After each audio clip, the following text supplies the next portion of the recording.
Bom dia! Começa agora mais uma edição do Bom Dia Baixada. Hoje é quinta-feira, 14 de junho, e vamos juntos até às 9 horas da manhã. Hoje falaremos sobre política nacional e local. Para tratar dos temas, o Bom Dia Baixada recebe o vereador de Santos, Augusto Duarte. Vereador, seja muito bem-vindo ao nosso programa. Muito bom dia. Bom dia, Nathalie. Muito obrigado pelo convite. Bom dia, Rogério Conde. Eu que agradeço e me sinto lisonjeado de estar hoje aqui debatendo assuntos importantes para a nossa região. E também o empresário e advogado Rogério Conde. Rogério, muito obrigado pela tua participação novamente. Seja muito bem-vindo. Obrigado, Nathalie. Bom dia. É sempre um prazer estar participando do Bom Dia Baixada. Bom dia, vereador. Um prazer também estar dividindo a bancada com você. E espero que a gente possa levar informação de qualidade, como você sempre diz. De um jeito único. De um jeito único para o nosso telespectador. E a partir de agora, você pode participar do nosso programa pelo nosso WhatsApp, que está aí na tela. Também tem a nossa fanpage, onde já estamos simultaneamente ao vivo pelo Facebook, o nosso Instagram e o nosso Twitter. Vereador, você já se declarou pré-candidato a uma vaga na Assembleia Legislativa. Quais foram os motivos e os fatores que te levaram a esta decisão? Bom, Nathalie, realmente foi uma decisão partidária. O PSDB foi o partido que mais cresceu no estado de São Paulo na última eleição, em 2016. E na região não é diferente. Nós temos 7 prefeitos, uma vice-prefeita e 22 vereadores. Ter o privilégio hoje de representar o PSDB no estado de São Paulo é um passo muito importante, uma decisão muito difícil para ser tomada. Tive e recebi o convite do prefeito Paulo Alexandre, na qual eu registro aqui um agradecimento, porque são desafios desse que nos fazem crescer na política. Eu acredito que é um momento de renovação na política. As pessoas esperam compromissos e pessoas dedicadas ao mandato. Então, eu acredito que é o momento. Mais do que dedicadas, né, Rogério? É um sangue novo na política, né? Eu acho que é isso que o brasileiro está precisando e está querendo. Não, é verdade. Principalmente, assim, jovens, Exato. né? Um ator político com o primeiro mandato, mas que já vem galgando, vem trilhando um caminho, vem participando, porque também eu particularmente não acredito em candidatos que apareçam do nada, agora resolvi virar político. Ninguém resolve virar político um dia para o outro. Vou me candidatar, vou colocar meu nome à disposição. Não. O espaço na política ele é conquistado. É uma trajetória, né? É conquistado através de credibilidade, de confiança, de trabalho mostrado. E é isso que a gente precisa. Eu acredito sim, acredito nesses jovens que venham batalhando, que venham mostrando, se interessando pelas coisas que são da população. E aí sim, galgando, subindo um degrau de cada vez. Então, esses jovens eu acredito. Eu quero só aproveitar a deixa que você deu, e o próprio vereador falando da candidatura dele e tudo, e dizer que eu acho que é um momento interessante para o PSDB também, pelo fato de nós termos aqui na região da Baixada Santista vários prefeitos com esse viés ideológico e que de alguma forma podem também ajudar a fortalecer um padrão de qualidade, um padrão PSDB, apesar de nós termos um prefeito preso também em Mongaguá, numa situação delicadíssima, muito né? Embaraçosa, assim, muito desagradável, mas também que a gente pode também registrar aqui que faz parte da velha política, né? Exato. É uma pessoa que estava, acho que no 5º mandato, só como prefeito. Então, isso tudo a gente precisa reciclar e eu acho que o momento é esse mesmo. Eu acredito até, Rogério, que assim, como todos nós brasileiros, que o momento eu acho que é tentar renovarmos, não, é acabar, fazermos uma reforma política no país, onde a reeleição se torne um viés, um caminho, um defensor. Eu digo para as pessoas hoje que não dá mais para a gente tratar o parlamento ou o executivo hoje de uma forma profissional. Sim. Eu defendo de uma forma que é uma casa de passagem. Hoje eu estou vereador, eu não sou vereador. Isso eu deixo bem claro para os meus eleitores. Estou contribuindo com a cidade, você é administrador, né? Exatamente. De formação você é administrador. Exatamente. Graças a Deus, e não vou perder esse viés. Muita gente me pergunta nas ruas se eu serei candidato novamente. Eu falo, eu acho que a Deus pertence o nosso futuro. Eu acredito nessa transformação política e passará com certeza pelas urnas de 7 de outubro de 2018. Augusto, apesar do PSDB ter sido o partido que mais cresceu nas últimas eleições, ele vive um momento bastante delicado também em nível estadual, em nível local, em nível nacional, com nomes importantes e representativos trocando de legenda. Existe uma crise dentro do partido nesse momento? Eu acredito, Nathalie e Rogério, se vocês me permitem, que a crise política é nacional. Todos os partidos passam por essa transformação, até porque o que nós vemos na televisão nos últimos anos é um cenário onde a corrupção vem tomando conta e as pessoas ainda não conseguem separar a pessoa do partido. Acho que todos os partidos têm pessoas capazes de superar e mostrar que vieram para ser transformadoras, modificarem uma realidade. Mas, infelizmente, essa confusão ainda de valores, de interesses, confundem o eleitor e realmente fazem com que ele coloque todo mundo dentro da mesma caixa e trate todos da mesma forma. Assim como o Rogério falou, foi uma perda muito grande. A situação que aconteceu com o Arthur Paródia, também acho que o PSDB tem que punir quem realmente cometeu atos. Acho que não dá para passar a mão na cabeça. Né? Isso acaba refletindo na Reflete em toda a bancada. Hoje nós temos uma bancada em Santos de 7 vereadores preocupados com a realidade da situação que vive Mongaguá. Mongaguá é uma cidade que sempre foi muito importante no cenário político da região e você vê ser coluna, manchetes de jornais locais e até no estado, faz com que a gente faça uma reflexão até quanto a reeleição é importante no cenário. Será que hoje nós temos que fazer uma reforma política? Essa perpetuação no Estado, poder, né? Vício. E eu acho que isso também a gente está assistindo por força também que os caciques, né, até essa política, essa escola antiga, essa forma de fazer. E esses caciques, todos, muitos, estão sendo agora penalizados, né? Estão sendo pegos em esquemas de corrupção, enfim. E eu acho que, então, isso desestabiliza um pouco os partidos e essa nova geração que vai chegando vai ocupando seu espaço e, eventualmente, por questão de ideológica ou de grupo, passa de um partido para o outro, alguma coisa. Então, acho que vai haver uma acomodação no sistema partidário de forma geral, por força também desses caciques todos que estão muito se afastando, outros indo para Cannes, passar temporada em Cannes. Uma temporada em Cannes, né? Você acredita que o momento político do PSDB especificamente, e a gente vem debatendo isso muito aqui no programa, já esteja mais tranquilo? Eu acho que sim, a gente percebe até logo após a saída do governador Geraldo Alckmin, se licenciando, né, saindo, se afastando do governo para concorrer à presidência, eu acho que isso, de alguma forma, acomoda a situação. Quem realmente do grupo do Geraldo Alckmin acredita nele, não necessariamente de grupo, mas acredita no que ele fez ao longo desses últimos 20 anos, entende que ele é o candidato, se firmam exatamente, enfim, eu acho que a coisa vai se acomodando. E a questão do Aécio Neves em âmbito nacional, que eu acho que balançou muito com o partido, mas eu acredito que as coisas vão agora se acomodando, as pessoas precisam se posicionar, né? O político, mais do que ninguém, em determinado momento... Ele precisa tomar o seu partido, mesmo né? sendo PSDB, não pode ficar em cima do muro, Exatamente. Ele precisa se posicionar e o momento é agora. Vocês acreditam que a gente já tenha condições hoje de fazer uma análise do cenário do ponto de vista de eleições estaduais e presidencial ou ainda é muito cedo? Vou deixar para ele responder primeiro.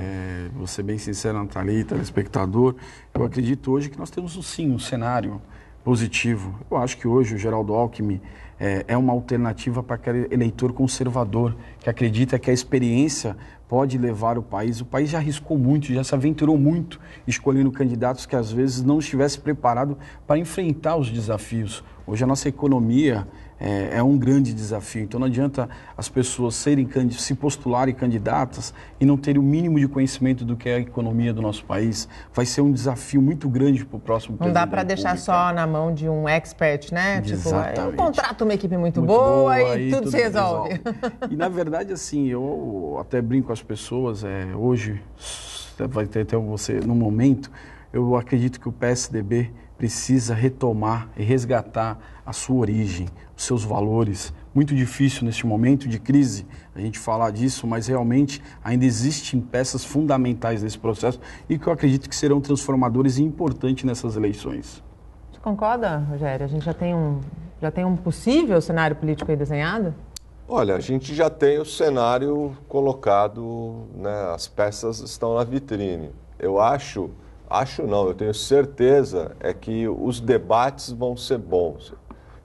Vamos começar do princípio. A sociedade precisa participar. Exatamente. A gente precisa se apropriar dessa discussão. A gente precisa escutar, a gente precisa questionar, a gente precisa ouvir, pesquisar. Isso faz parte da democracia e a sociedade precisa exercer esse direito. Eu acho que vai ser muito boa a discussão, porque nós vamos ter vários pontos de vista colocados na mesa. Então, eu acho que vai ser muito bacana o candidato Geraldo Alckmin, com a experiência de quem conduziu a locomotiva desse país durante 2 décadas, praticamente. A experiência dele, a postura sempre muito... O equilíbrio dele, muito né? Ele é muito equilibrado. Nós vamos ter, por outro lado... o candidato Ciro Gomes, que é um homem inteligentíssimo, destemperado, já provou que é destemperado, mas é muito inteligente, tem um viés socialista muito forte, muito enraizado. Nós temos o Bolsonaro com uma retórica polêmica, mas que também... em alguns pontos coloca o dedo na ferida. Exato. Nós vamos ter o senador Álvaro Dias, que tem um currículo impecável, limpíssimo.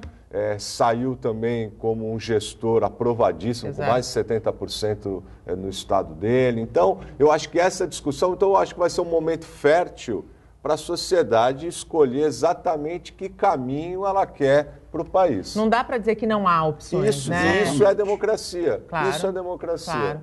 E em nível estadual, como é que vocês avaliam essa disputa? Olha, eu acredito que é um cenário já mais caracterizado, mais claro. Eu acho que nós teremos um João Dória e um Paulo Scaff no segundo turno no estado. Eu acredito que eu tenho até acompanhado o trabalho do Márcio França, ao qual faço grandes referências, não tenho nada a me opor, mas hoje eu defendo uma candidatura mais leve. João Dória, em 16 meses, mostrou para o brasileiro aquilo que realmente para que ele veio. Eu acho que o bom político é aquele que consegue fazer uma gestão e trazer a iniciativa privada para participar da sua gestão. Ele fez isso e foi referência em todos os 645 municípios. Então, hoje, você ter um homem com a qualidade empresário, assim como muitos políticos, ele veio transformar a forma de fazer política, de fazer gestão. Eu discordo quando muitos cientistas falam, mas ele largou a prefeitura. Ele largou a prefeitura porque é um homem de coragem. Eu acho que quando você larga o maior, como diz mesmo nosso amigo Rogério Conde na fala anterior, que o estado de São Paulo é o estado mais importante, a prefeitura de São Paulo é a prefeitura mais importante do nosso país. Você acredita que o fato dele ter declarado que não deixaria o primeiro mandato, que cumpriria o primeiro mandato, isso não vai pesar em algum momento? Quando a gente fala muito da questão de manter a palavra, da credibilidade da promessa, do homem público? Eu acredito, Nathalie, que o homem público, ele vive um momento na política. A política é muito instável e você, às vezes, aceita desafios que lhe levam a aceitar, até em virtude do cenário. O João, hoje, ele largou a Prefeitura de São Paulo na mão de um jovem, Bruno Covas. Eu acho um homem capaz, um rapaz novo, um jovem da política que ingressou, esteve na militância do PSDB durante anos, como eu brinco com ele, é Covas sendo Covas. E hoje eu vejo, assim como participei do Paulo Alexandre, houveram 2 deputados na região, Paulo Alexandre e Bruno Covas, 2 figuras do PSDB, que muito jovem hoje faz referência. E ver a Prefeitura de São Paulo na mão de Covas e você vê um João Dória, que eu tenho certeza que como governador vai ajudar São Paulo ainda mais, porque o orçamento é 3 vezes maior, 4 vezes maior do que a realidade. Então eu acho que o João Dória, simplesmente dentro do quadro que o PSDB apresentava naquela ocasião, realmente o João Dória era o mais preparado para aceitar esse desafio. E eu acho que o governo do estado estará em boas mãos nos próximos 4 anos. Rogério, você acredita que o segundo turno seja entre SCAF e Dória? As últimas pesquisas mostram Márcio França crescendo. Eu acho, eu não vou... Meu papel aqui é como comentarista. Então eu não nem declaro voto, claro, e nem vou tão a fundo assim. Mas eu acho que o Márcio França tem mostrado um poder de articulação muito grande, né? Haja vista a quantidade de partidos que ele está conseguindo, partidos menores, sem dúvida, mas numa quantidade muito grande, isso está dando mais capilaridade para ele dentro do Estado. Acho que ele vem muito forte. O SCAF é um excelente candidato.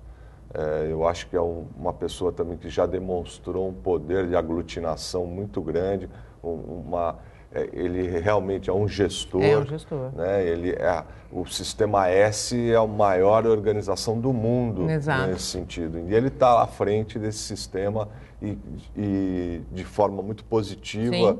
Já há bastante tempo. E o João Dória chegou como um cometa, né? Da mesma forma como ele chegou na prefeitura.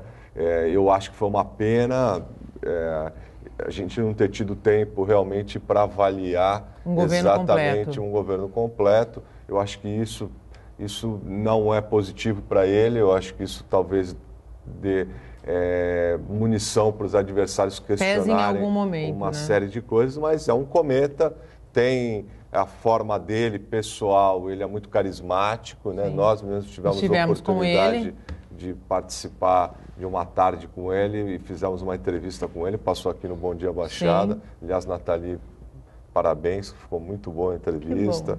Então, eu acho que isso tudo é bom para o cidadão, né, para o eleitor, no momento certo, começar a comparar os discursos e entender o que é melhor. Agora, hoje, dizer se vai ser um ou outro, é muito cedo quem ainda, vai, né? Entre esses três, eu ainda acho que é uma incógnita. É uma incógnita. E já que a gente está falando de política, Santos foi por um dia sede do governo estadual. Em homenagem a José Bonifácio, o governador Márcio França despachou daqui e anunciou importantes investimentos na região. Entre eles, a tão falada ligação seca entre Santos e Guarujá. A expectativa de Márcio França é que a ponte seja concluída até o fim de 2020. Matemático, filósofo, geólogo, ambientalista, abolicionista, herói nacional, patriarca da independência. José Bonifácio de Andrada e Silva tem um nome gravado na história, não só pelo que realizou, mas pelo profundo amor que teve pelo Brasil e pelo povo. Em Santos, o Panteão dos Andradas guarda os restos mortais dele e de mais 4 irmãos. José Bonifácio morreu em 1838 em Niterói, no estado do Rio de Janeiro. Ele havia deixado em testamento o desejo de ser enterrado na terra natal dele, aqui em Santos. Foi uma das 4 filhas de José Bonifácio que trouxe o corpo do pai para cá. Naquela época ainda não havia esse panteão e ele foi levado para a igreja, para o convento do Carmo, que fica aqui do lado, onde ficou enterrado por 85 anos. Só em 1923, 7 de setembro de 1923, é que foi inaugurado esse panteão e ele foi trazido para cá, aonde está até hoje. Hoje são celebrados os 255 anos de nascimento do patriarca. Para comemorar, o governo do estado foi transferido para cá. Santos se tornou capital de São Paulo por um dia. A solenidade reuniu o prefeito Paulo Alexandre, o governador Márcio França e várias autoridades. O governador ressaltou o exemplo e o legado de José Bonifácio. Márcio França ainda anunciou a liberação de recursos para as obras da entrada da cidade e falou sobre a ponte Santos-Guarujá. Governador, falar um pouquinho das obras da entrada da cidade, já entramos na segunda etapa, está tudo correndo conforme previsto? O que faltava era esse recurso novo que nós liberamos para poder não ter problema com drenagem, né? Não adianta fazer a obra se deixar tudo ali alagado, como estava acontecendo. Então, esse é o recurso para fazer a drenagem. São mais de 200 milhões de reais. E a principal obra, que é a ponte Santos-Guarujá, que finalmente desencantou aí, porque não vamos ficar sonhando com o que não dá para fazer túnel, enfim. Essa é uma obra que vai ser feita pela iniciativa privada. A gente prorroga o contrato da Ecovias, ela vai autorizada a partir de hoje fazer o projeto executivo. Mais uns meses está com o projeto executivo pronto, a ordem de serviço, começa a obra no ano que vem, um ano e pouquinho está pronto a ponte Santos-Guarujá, que é uma obra importante que vai facilitar a vida de muita gente. Importante, que vai facilitar a vida de muita gente, que parece mais uma lenda do que uma realidade. Será que agora sai? Você acredita, vereador? Eu acredito que é mais uma maquete. Maquete, eu acho que isso é um período eleitoral. Eu até falo para as pessoas assim que se realmente for sair do papel, isso é um continuismo de um governo que já preparou isso, até porque a gente não governa um estado em 2 meses depois da sua posse. Isso já vem, é uma ideia já preparada pelo PSDB, preparada pelo grupo Geraldo Alckmin, e acredito sim que possa se tornar uma realidade. Por que não? Acho que é um grande desafio para o grande político tornar isso realidade na nossa região. É óbvio que fala desse momento de ponte, você mesmo bem disse, é uma lenda, até porque são décadas que políticos vêm à região nesse período e prometem essa tão famosa ponte. Mas acredito que o desafio é grande e também tenho convicções que o PSDB teve cautela e cuidado para preparar um projeto dessa magnitude para a região, e também defendo sim que realmente isso aconteça e saia do papel, até porque vai facilitar muito a vida do santista, aqui na região metropolitana vai facilitar bastante. E indo para a mão da iniciativa privada, a expectativa é mais positiva, né, Rogério? Não tenha dúvida. Primeiro, deixar claro que essa ligação, ela se faz necessária. Ponto. Né? Ponto. Então, quem vai ser o pai da criança, eu como cidadão, como morador da região... É o que menos te importa, né? O que menos me importa. Exato. Muito pelo contrário, vai me importar depois, quando estiver pronto, vou valorizar quem fez. Agora, a gente precisa ficar de olho para que não seja mais uma promessa daquelas que a gente está acostumado. Precisamos também destacar que a ponte é muito mais fácil de viabilizar do que o túnel. Muito mais. Não é o ideal. O ideal seria o túnel. Mas, para quem não tem nada, você a ponte ter já a está ponte, ótimo, né? já está bom. E você tendo questão do Grupo Ecovias, enfim, outros conglomerados privados que vão poder explorar, eu acho que é mais fácil de viabilizar. Se a gente for ver, fazer uma ponte de 600, 800, 900 mil metros, não é, hoje com a tecnologia que a gente tem... Não é aquele desafio, né? Não é um bicho de 7 cabeças. Sem dúvida. Né? Agora, se fosse na China, por exemplo, a gente estaria acabando o programa aqui. Já estava lá pronto. Já estaria, pelo menos, a base já estaria pronta. Feita. Então, quer dizer, não é nada tão extraordinário. Agora, precisa sair do papel. O governador Márcio França já demonstrou que é um homem de realizações. Ele está, eu acho que com esse pronunciamento que ele fez ontem, ele está colocando o capital político dele em xeque. Sem dúvida. Então, eu acho que ele não deve estar fazendo isso de forma leviana.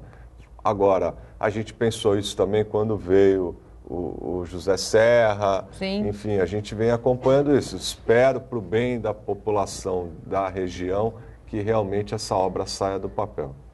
A gente faz um rápido intervalo, eu estourei quase 5 minutos esse bloco, mas a gente recupera no próximo. Saia daí, até já. Estamos de volta e a Copa do Mundo começa hoje, com o jogo entre Rússia e Arábia Saudita logo mais ao meio-dia. Aqui no Brasil, os comerciantes apostam na venda de artigos para torcer pela seleção canarinho.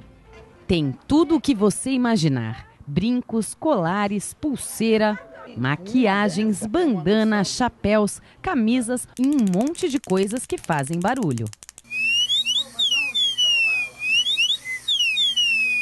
E bandeira, é claro que tem, de todos os tamanhos, mas tá faltando alguma coisa. Não tá não, olha elas aí, as cornetas.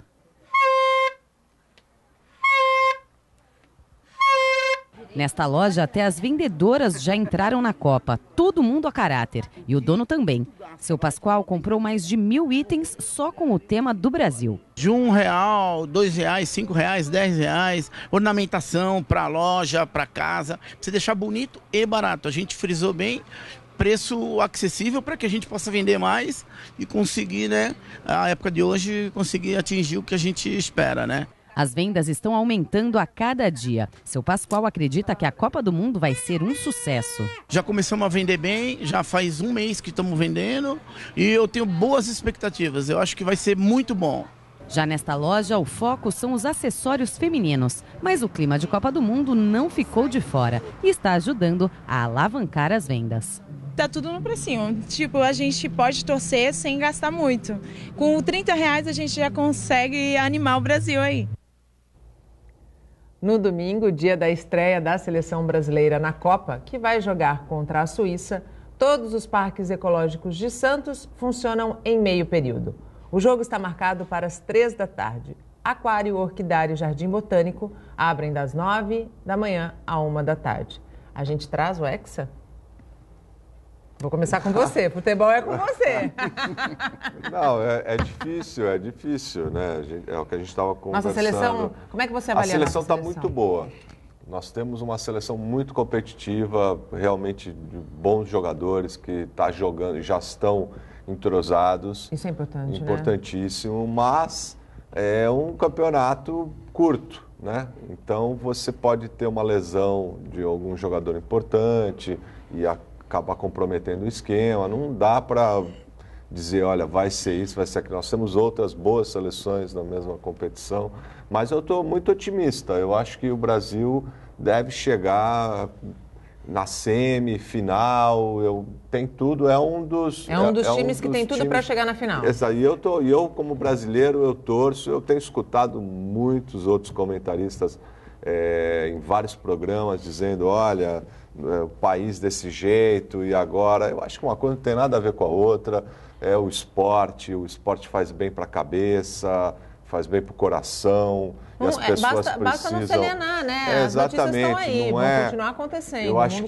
Eu acho que você acompanhar a Copa do Mundo, tudo isso não é em detrimento ao você afastar o seu olhar sobre o que acontece no país, nem nada disso. Acho que a gente tem que viver, essa vida a gente só vive uma vez. Exato. E a gente precisa curtir todos os momentos e o esporte ainda é algo que une os povos. Então, eu acho importantíssimo, porque nós não temos só problema aqui, nós temos problema no mundo inteiro. É terrorismo, é um monte de coisa, e esse é o momento de confraternização dos povos através do esporte. Então, vamos torcer, não é porque a gente vai torcer que a gente não vai estar olhando o que está acontecendo em Brasília, exatamente, o que está acontecendo no nosso trabalho, nada. Vamos torcer porque é saudável, faz bem. E você, Augusto, acredita? Está tão otimista quanto o Rogério? Ou você acha que a Alemanha ainda vai trazer uma certa ameaça para a nossa seleção? Eu acredito também que a seleção brasileira tem grandes jogadores, bons nomes, tem um trabalho do treinador Tite muito eficiente, eficaz nesses últimos anos de preparação, mas ainda deixa as dúvidas. Nós, brasileiros, ainda, eu acredito que temos grandes dúvidas, até pelo tempo que ele teve para trabalhar com esse grupo de pessoas, que você, Rogério, conhece muito mais do que eu, já esteve à frente da diretoria da Portuguesa, sabe a dificuldade de você trabalhar o psicológico de um grupo. E hoje vive-se, sim, atrás de uma sombra do 7-1. Será que os meninos estão preparados realmente para superar esse desafio? Eu acredito que o Tite deve fazer essa reflexão constantemente. E você mesmo disse, é um tiro curto. São partidas únicas em 90 minutos, no máximo 120. Então nós temos que fazer uma reflexão. Mas eu acredito que o Brasil vai bem. Isso eu acho que o brasileiro está bem otimista. Saber se vai trazer ou não, o título é outra concepção. O trabalho psicológico vai fazer toda a diferença no momento do jogo contra a Alemanha, né? Não tenha dúvida, mas eu acho que é uma... Acho que todos os brasileiros vão estar com o psicológico mais trabalhado, mas eu acho né? que o jogador de futebol, ele está mais acostumado, ele não ganha sempre, né? Então, na carreira dele, na profissão dele, é mais comum você se superar constantemente. Então, eu acho que essa geração que está aí são jogadores que lamentaram o que aconteceram, mas profissionalmente, cada um individualmente já passou por outros momentos e agora isso vai ser superado. Claro, pesa porque você, quando veste a camisa da seleção, acho que qualquer atleta, quando veste a camisa do seu país, está representando como sendo, né, algo muito especial, e isso tem um peso. Mas eu acho que isso vai ser superado e eu estou otimista, vamos atropelar a Alemanha. Vamos atropelar a Alemanha. Precisamos lavar essa nossa alma, né? Precisamos esquecer o 7-1. Vamos voltar para a política. A gente sempre fala muito aqui, Augusto, que a região ela é muito importante do ponto de vista inserida dentro do estado de São Paulo, no entanto, pouco representada. Né? Nós temos 3 deputados estaduais e apenas 3 federais. E se a gente compara com outras regiões, por exemplo, Campinas, o número é muito maior. Né? Como fazer o eleitor da nossa região votar nos candidatos da nossa região? Não trocar o seu voto, porque isso acontece muito. Eu acredito, Natália, que o eleitor hoje, o trabalho, tanto da União de Vereadores da Baixada Santista, tem feito muito um trabalho em cima disso, num propósito de esclarecer às pessoas a importância de nós conseguirmos aumentar essa representatividade. Eu sou um defensor, eu acredito que o maior número de candidatos da região se torna uma eleição muito mais democrática. Eu vejo a nossa região hoje com 5, 6, no máximo 7 postulantes, o que dificulta também até a escolha dos candidatos. É óbvio que a rede social hoje vai ser um fator preponderante, até porque as pessoas têm muito o acesso à informação através desses mecanismos, mas as pessoas têm que conhecer os candidatos da região. Uma das nossas lutas vai ser as pessoas, levar ao eleitor a dificuldade de nós termos um recurso do Estado tão grande e não termos conquistado força para trazer para a nossa região. Hoje é uma dificuldade que nós temos, até porque muitos aqui sabem, a emenda parlamentar de um deputado é 3 milhões cada um. Sim. E muitas vezes o parlamentar em exercício, ele faz um trabalho político com essas emendas em todo o território, até onde ele tem mais afinidade. E principalmente muitas vezes, onde ele tem mais afinidade, né? Muitas vezes prejudica a nossa região. Claro. As pessoas têm que entender e levar isso, e ter isso como princípio, o pressuposto de entender a importância de nós elegermos pessoas das nossas 9 cidades, da região, pessoas preparadas, estudar o currículo delas. Eu acho que vai ser um grande desafio até para nós candidatos, levar isso ao eleitor e mostrar para eles a importância do voto nos candidatos da região. Mas hoje eu acho que o povo está muito mais, eu vou dizer assim, que depois da paralisação dos caminhoneiros, eu acho que o brasileiro mostrou realmente que esta eleição será diferente. Ele realmente vai fazer uma transformação na política. Se não fizer agora, não faz mais, né? Agora é o momento. Agora é o momento. Se realmente não tiver agora um foco, né, e é o que a gente estava conversando antes, de você ter as pessoas se apropriando da discussão. Né? Nós temos na mão agora a maior ferramenta de transformação da sociedade, é o voto. É a chance que nós temos de mudar o que a gente acha que precisa ser mudado. E você pensar região metropolitana da Baixada Santista como uma das regiões mais importantes do Estado e do país, até por força do Porto, do Polo Industrial de Cubatão, enfim, a gente precisa ter uma representatividade. Que hoje é muito pequena. Hoje nós temos muito pouco, é muito aquém de muita qualidade. Hoje nós temos uma representação de muita qualidade, mas nós precisamos de mais quantidade. Aumentar essa qualidade com quantidade. Para quê? Para que todos os segmentos econômicos da nossa região sejam bem representados, tenham pessoas realmente políticos se articulando para que as coisas aconteçam aqui. Isso é fundamental. Então, eu aqui parabenizo o vereador por estar colocando o nome à disposição para ser um deputado da região. E eu acho que outros também precisam. A gente precisa de mais pessoas engajadas com a região, que conheçam realmente as nossas deficiências, para que possam estar atrás de recursos, se articulando politicamente, para que as coisas aconteçam. Nós acabamos no bloco anterior de falar sobre isso, questão da ligação seca. Sim. Isso não é só a vontade do governador. Não. Bom, nós temos um governador que é daqui da região, que está aproveitando porque ele sabe dos anseios da região, ele sabe como esse equipamento é importante. E o deputado, sendo daqui também da região, vai estar podendo brigar. Hoje nós vamos ter 3 brigando ao lado do governador.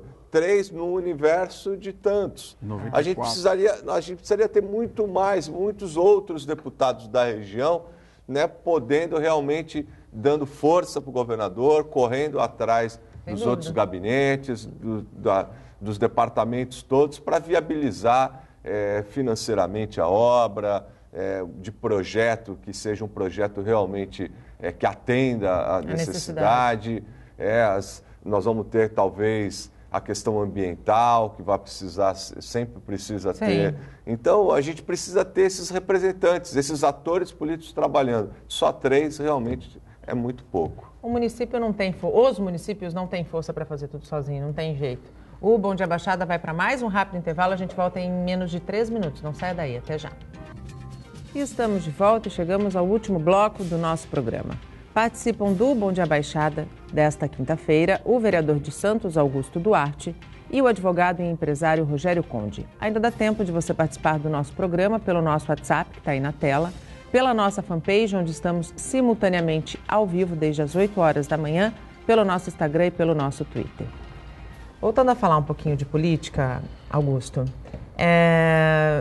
Geraldo Alckmin está numa posição bastante delicada quando a gente fala de apoio e palanque, né? Ele tinha como vice o governador, hoje o governador Márcio França, que demonstrou a Geraldo Alckmin gratidão e fidelidade. Só que o PSDB lançou o candidato Dória como adversário do Márcio França. Você acredita que o Geraldo Alckmin vai estar em qual palanque? Eu acredito, Nathalie, que, assim como eu frisei no início do ano, que o PSDB faz uma gestão no governo do Estado na época de Mário Covas. São 24 anos à frente do Estado de São Paulo. Não é tão simples assim entregar um Estado com a magnitude e a importância que São Paulo tem na mãos de outro partido. Acredito também que o Márcio, sim, esteja preparado para essa disputa. Entendo ele ser um candidato forte da região, até nos representando quanto região.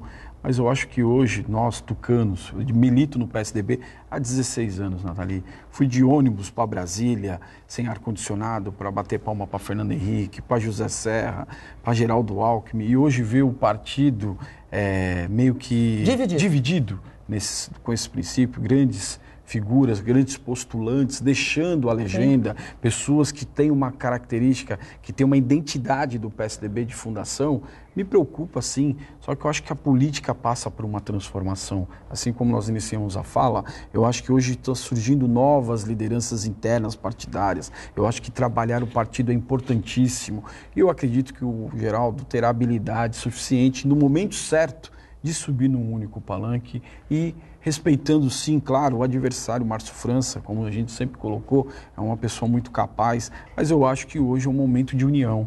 Nós, PSDB, nós temos que pensar desta forma, construir um palanque único, até porque o maior projeto do PSDB hoje é o projeto Geraldo Alckmin, que se passa pelo Brasil, por uma transformação, o maior palanque é do Geraldo. Então nós temos que dar sustentabilidade para ele. E de que forma? Se o governo do Estado de São Paulo e o PSDB estiverem unidos. Desta forma, eu acredito que muitos sairão feridos desse processo. Eu acho que não é por bem nem do nosso projeto presidencial e nem para o governo do Estado de São Paulo.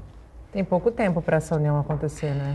Não, eu acho que o Augusto tem uma leitura perfeita. Eu acho que é exatamente isso mesmo. Eu acho que o partido está muito também preocupado com a sucessão de um trabalho que vem sendo feito. Você deixar o governo na mão de outro partido, por mais ligação, por mais que tenha afinidade com o que aconteceu com o Márcio, por exemplo, ótimo.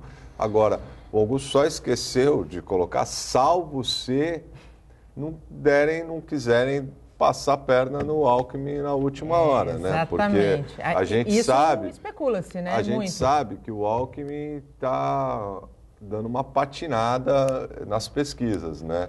E a gente percebe na outra ponta um candidato cometa, né? Que tem essa característica de ser um avião, como a gente trator, diz, né? Um trator, já colocando as assim, olha, tô aqui. Eu sou candidato ao governo, mas se não vê que o outro colega não está emplacando ali, eu sou também. Isso pode terminar de rachar de vez o grupo. Então, se o cenário permanecer na forma como foi exposto pelo Augusto, eu acho que a tendência realmente é essa mesmo. Mas como os partidos são feitos, né, são compostos por seres humanos, Sim. a gente sabe que muita coisa pode acontecer, porque os sentimentos são variados, né? Isso pode acontecer? Eu acredito assim que hoje... O Dória, quando eu entrevistei, eu fiz essa pergunta para ele. Se existia a possibilidade, porque já se aventava, dele deixar a pré-candidatura ao governo e assumir o lugar de Geraldo Alckmin. Ele disse que isso não acontece. Eu também defendo e acredito que ele não faria isso. Acho que o Geraldo, hoje, dentro do quadro do PSDB, é o homem mais preparado. Não acredito que o Dória dê esse passo para ir rumo à presidência da República. É óbvio que tem, como diz o Rogério Santos, eu estive com o Dória inúmeras vezes, o discurso dele inflama, ele tem uma postura diferente de muito mais um político dinâmico do que muitos outros que têm um discurso equilibrado, cauteloso nas falas. Ele empolga as pessoas que estão no seu entorno. Realmente, eu não tenho dúvidas disso, que hoje a base do tucanato aqui no estado de São Paulo, ele mostrou isso nas prévias, foram 15 mil militantes ao partido de forma espontânea, escolher o seu candidato, e de 13 mil desses 15 mil escolheram o João Dória para ser o representante. É um número significativo dentro do nosso estado de São Paulo. Então eu não ele não pode frustrar a expectativa desses quase 15 mil, né? Acho que hoje está definido. Geraldo Alckmin, presidente, e João Dória, governador do estado de São Paulo. Realmente, isso é o que a gente percebe. Mas na prefeitura de São Paulo também aconteceu isso. Ele disse que era um amor. Que eu gosto muito dele, eu gosto muito dele. Eu também gosto. Mas é só um fato. Ele é uma pessoa muito carismática. Ele disse que o amor por São Paulo, que ele ia prefeiturar, né? Prefeiturar por 4 anos. Eu gostava desse. Ele falou, eu vou prefeiturar porque eu amo a cidade, eu vou ser o melhor prefeito que São Paulo já teve.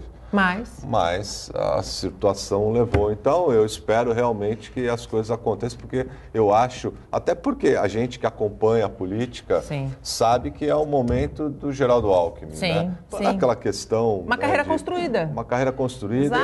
E a segurança jurídica que ele passa para o país, né, num momento tão conturbado. Então, essas características realmente o credenciam a estar onde ele está. Mas, na política... É imprevisível. É imprevisível. Tem uma pergunta no ponto, produção, é isso? Pode pôr. Rodrigo, de São Vicente. Como reduzir o déficit habitacional e como melhorar a qualidade de vida para os moradores de locais de risco? Esse é um cenário que você conhece bem, né, Augusto? Isso. E a gente sabe que, pelos últimos levantamentos, Baixada Santista são mais de 150 déficits de mais de 150 mil moradias, e Santos tem um dos maiores déficits. Então, Nathalie, eu realmente estive 6 anos na Coab, fui gerente na Coab, foi uma das minhas bandeiras levantadas a habitação. Hoje sou presidente da Comissão Permanente da Câmara Municipal de Santos, que trata sobre habitação de interesse social. Eu acho que é um grande desafio para qualquer político da região. Eu acho que hoje o cenário é um cenário que ninguém consegue enxergar, na verdade.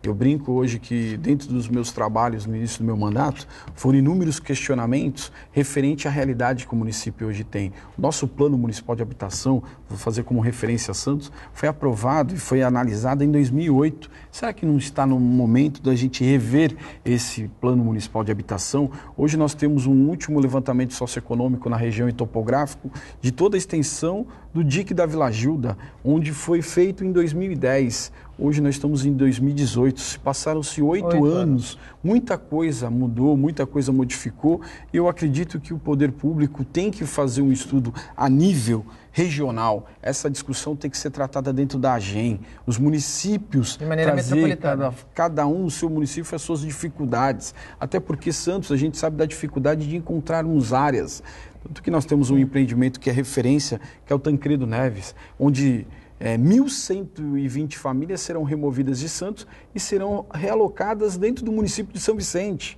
Que impacto isso vai trazer para essas famílias? Será que elas estão preparadas? E para a própria cidade, né? Exatamente. E muita gente me questiona, fala, vereador, Quais são os pilares da política hoje? Aí muita gente fala educação, saúde, segurança. Eu acho que a habitação, ela está nesse viés, pelo número de vulnerabilidade social que existe em nosso país e principalmente em nossa região. Hoje, realmente, nós temos um déficit habitacional monstruoso, Nathalie. Sem dúvida. A gente tem pouco mais de 2 minutos, mas esse é um desafio que, se não for encarado com muita seriedade, a gente não vence.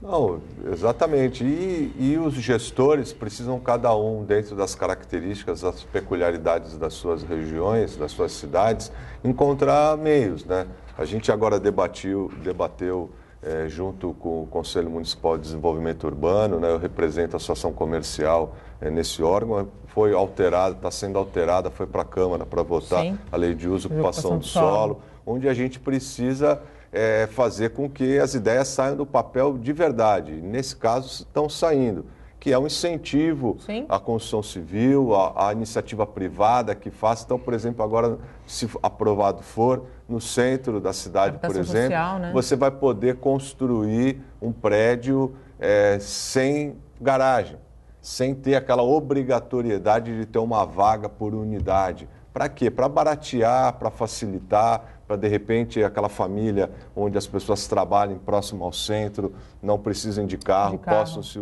utilizar do transporte de massa, do transporte coletivo. Então, todas essas adaptações precisam ser feitas. A questão de flexibilizar o tombamento de prédios históricos, né? A gente precisa definir muito bem o que tem valor histórico, o que é só antigo. Exato.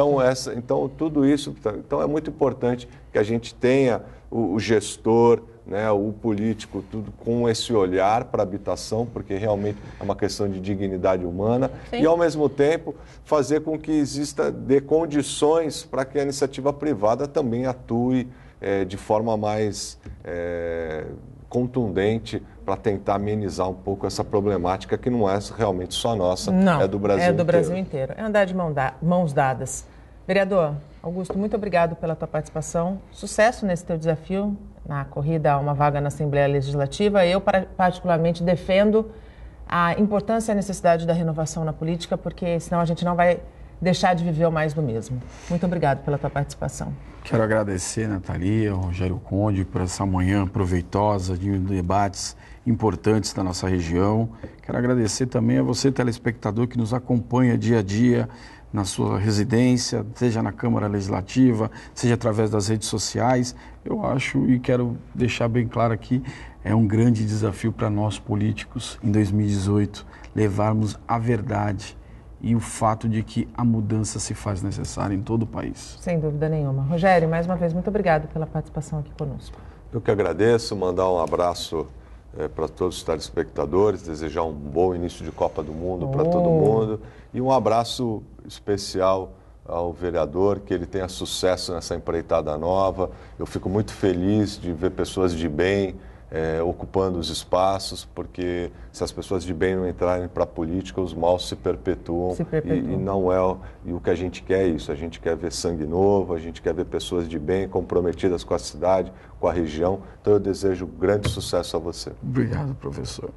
O Bom Dia Baixada fica por aqui. Você pode ficar bem informado sobre tudo o que acontece na região e no mundo acessando o Santa Portal. Eu volto amanhã com a Agenda do Porto às 8 horas da manhã.